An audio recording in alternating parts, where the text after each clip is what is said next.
আসসালামু আলাইকুম। আশা করছি আপনারা সকলে অনেক অনেক ভালো আছেন। আজকের এই ভিডিওতে আমি ছোট্ট একটা গল্প শেয়ার করব আপনাদের মাঝে।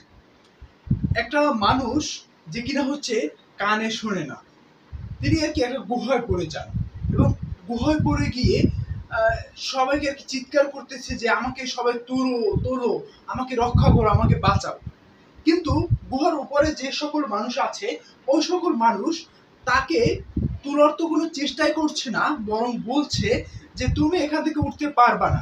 ওই লোকটা বলছে আমি আমাকে বাঁচাও বাঁচাও, কিন্তু ওই লোকেরা বলছে তুমি এখান থেকে উঠতে পারবে না, তুমি পারবে না, পারবে না, তুমি আর এখান থেকে উঠা সম্ভব না, তুমি এখানে থাকবে, এখানেই মৃত্যুবরণ করবে এই গুহার ভিতরে। এরকম আর কি যখন কথাগুলো বলছিল, যে লোকটা ওই গুহার ভিতরে সে কিন্তু কোনো আর কি কথা শুনতে পায় না, কারণ সে তো কানে শোনে না।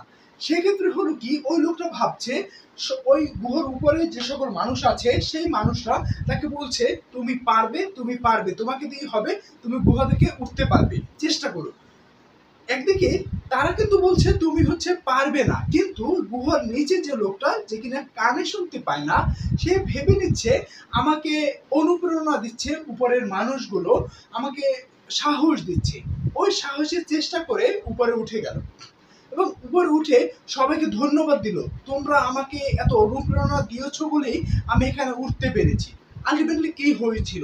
আলটিমেটলি কিন্তু তাদেরকে কোনো অনুপ্রেরণাই দেওয়া হয়নি। দিন শেষে এই গল্পের মূল কথা কি দাঁড়ায়? মূল কথা হচ্ছে এটা, অনেক মানুষে অনেক ধরনের কথা আপনাকে বলবে, সব কথা আপনি শুনতে যাবেন না, কারণ সবার কথা যদি শোনেন তাহলে আপনি মানসিকভাবেই অসুস্থ হয়ে পড়বেন, কোনো একটা কাজ কিভাবে করবেন। তাই সবার কথা না শুনে নিজের লক্ষ্য নির্ধারণ করুন এবং নিজেকে একটা পথ অবলম্বন করে সেই পথে নিজে পরিচালিত হন।